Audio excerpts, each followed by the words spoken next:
See, when you read a passage, when you need to focus on the two things and only two things. This is thing number one, main idea. So when you read a passage, always read for the main idea. And main idea is what? Content of the author, content of the passage, and the judgment of the author on that content. That's your main idea. C plus J. Always focus on what is the content, and the most important thing, what is the author's judgment on that content. That should be your objective. And you know, judgment is, we can also say, author's opinion on that topic. All right. The thing number two is the organization of the passage. So how has author organized his thoughts to arrive at the main idea? The main idea part is, of course, the author's opinion. We are saying the judgment part. How has he organized the entire passage to arrive at the main idea? What's the context that is being said? What are the premises? Whether he has used facts, logic or explanation, or he has used quotes of some other person. So I will be dealing with all these things. Now, coming to this particular specific passage, let us focus on what the passage is talking about. It has been proven time and again that when more women enter the workforce, economies grow faster. When women are empowered, the battle to eradicate poverty is more fruitful. Studies conducted in various nations have proven that there is a direct correlation between greater gender diversity and higher GDPs. Now, if I look at the first paragraph, 3-line paragraph, there is no such thing as a strong opinion of the author. What author is saying is studies conducted have shown, it has been proven time and again. So these are more the lines which are setting the context for the author's opinion. But yes, the first line gives me indication that author is going to talk about the contribution of women in the workforce, because the entire paragraph talks about when women enters the workforce, economies grow faster. When women are empowered, things GDP becomes high, something of that sort. So this is the context. Now, when I read the next paragraph, the first line, we must ensure that all of India's women get equal access to these things. We must ensure. Now, this is a statement. This is a statement which is author's opinion. So things in yellow in this paragraph are author's opinion. Now, to substantiate upon the opinion, or his opinion, what author is saying is, by empowering women, we increase their rights to economic resources as well as their decision-making power. This in turn benefits their household and their communities. Women begin investing more time in children's education, so on and so forth. So basic thing is that he's saying that we need to give women equal access to these things, because once we do, other things are following and nation will reap benefits of economic prosperity. So these things in the second paragraph, which are not in yellow, author is giving his logic that why he believes, a premise, why he believes that women should be given equal access. Please remember, guys, now when I'm breaking down the passage, don't be very, hard and fast kind of, don't have something very hard and fast in your mind that, okay, whether this is a fact or this is a logic or this is an explanation. Let us keep things simple. Anything that is not an opinion or anything that is giving the explanation of the opinion, we will say it's a premise on which author is coming to you. That's the simplest thing that you can think of. I am breaking it down, but you don't need to do it in the actual exam. I am doing it to show you that opinions matter more. Now, in the second paragraph again, if women are not empowered, the nation's economy loses. This is again author's opinion. And how has he substantiated on it? By giving the study, by saying that a recent study of World Bank has found these things. So a lot of facts been given. So he has used facts to say what he wants to say. And that's in the first line of this paragraph. And the last line, of course, right from boardroom representation to entry-level roles, India is striving hard to ensure balance in gender diversity. Okay, fine. Now again, in the next paragraph, according to the report by Bain and Company. So there was a question on Bain and Company. We can read it. You should read it in a proper manner because there was a question asked. And the entire paragraph is about that, how India is striving to ensure gender diversity. This is not to say that progress has not been made. This is not to say progress has not been made. In what sense?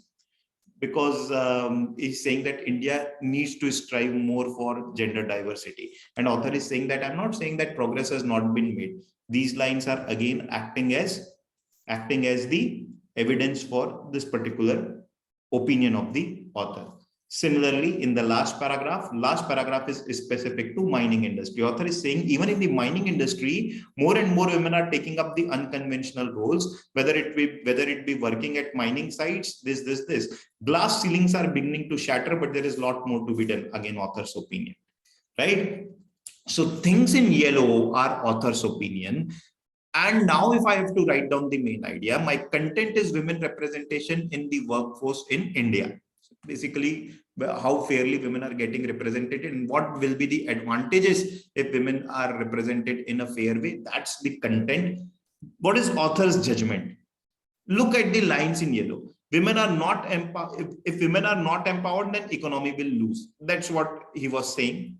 India is striving hard for gender diversity. That's what he is saying. India is making progress even in mining industry, but still there is a lot more to be done. So if I have to summarize all the things in yellow, just think about it. Whatever things are author's opinion, just try to summarize it in a coherent fashion and you will get the main idea. Once you get the main idea, half the questions you can solve. Questions like title, questions like tone, with which of the following author is most likely to agree, so on and so forth. So this is what the purpose of Daily Nuggets is, right? Now let us solve the question. Which of the following statement, if true, best weakens the argument presented in the first paragraph? So the first paragraph, basically, what are the arguments presented in the first paragraph? It says that when more women enter the workforce, economies grow faster. So women enters, economies grow faster. When women are empowered, the battle to eradicate poverty is more fruitful. So when women are empowered, battle to eradicate poverty is also fruitful. Studies conducted in various nations has proven that there is a direct correlation between gender diversity and higher GDPs. Gender diversity is correlated to GDP. So these are the arguments that's been given. Now the question is on weakening the argument. Remember how to weaken the argument. Now, when if you look at the argument, all the arguments are like cause and effect. So women workforce leading to economies grow faster. Women empowerment leading to poverty, eradication of poverty being more fruitful. Correlation between gender diversity and GDP. So now how to weaken such arguments of cause and effect? If you remember, I have told in one of the videos that to weaken the argument which are based on cause and effect, one of the two things should happen. You tell that women are not the only cause for economies growing faster. In fact, there is some other thing also. That could be one way to weaken the link between women and economy. Just giving you an example. The other way to do it is saying that it is not that women are causing the economy to improve, but it is other way around. Say that economy is improving and hence women's representation is improving. So when we are saying that A is leading to B, and if we have to weaken it, there are two ways. One is saying that it is not A that is leading to B, but it is C. That is one way. The other way is that it is not A that is leading to B, but it is in fact ulta. B is causing the D. Now let us see the options. Women are more suited for roles that involves empathy than for roles that involves finances. Will this be the answer? Is the first paragraph even talking about empathy and finances? And even if they are more suited for roles in empathy, for example, suppose even if they are more suited, does it weaken my argument? So for example, women are more suited for roles in finance, but if they enter the workforce, economy may still improve. If they are empowered, poverty may still get reduced. So this is in no way affecting my given argument, which are these three things. It is not impacting them at all. No relation. Second, a study has found that whenever economy of a country grows, more women enter the workforce. This is directly weakening my argument that when women enter the workforce, economies grow faster. It is saying no, it is other way around. It is other way around. So this should be the answer. Let's look at 3. GDP as a measure of country's prosperity does not reflect real situation of the women of that country. Now, looks a very tempting option. GDP as a measure of country's prosperity does not reflect the real situation of the women of that country. Was there any argument which said that GDP is a reflection of women's situation in a country? There is no argument in the first paragraph like that. So it's not impacting at all. Fourth, a study has shown that there is a correlation between men entering the workforce of a nation and its GDP.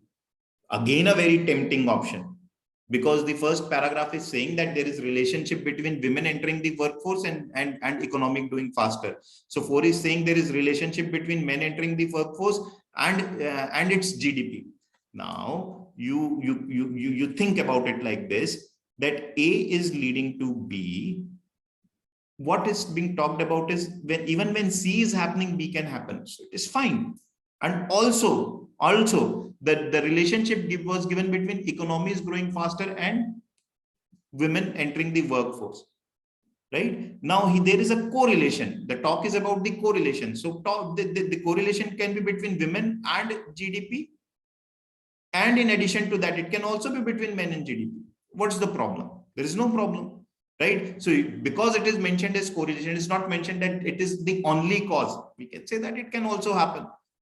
So there can be relationship between men entering and a GDP of a nation. In fact, this is what the last line is also saying. Greater the gender diversity, higher the GDPs. So gender diversity means both men and women entering the workforce. If only women are entering, then GDP may not do well. If only men are entering, then GDP may not do well.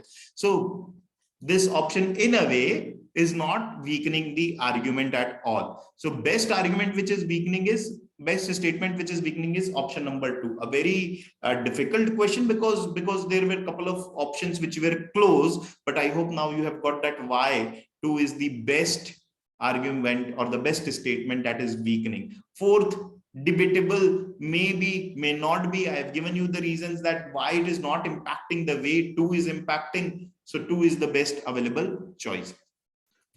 Let us see which of the following can be inferred from the second paragraph of the passage. So this is about the second paragraph.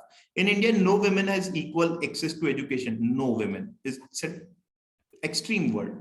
Won't be the answer. The passage doesn't talk about it.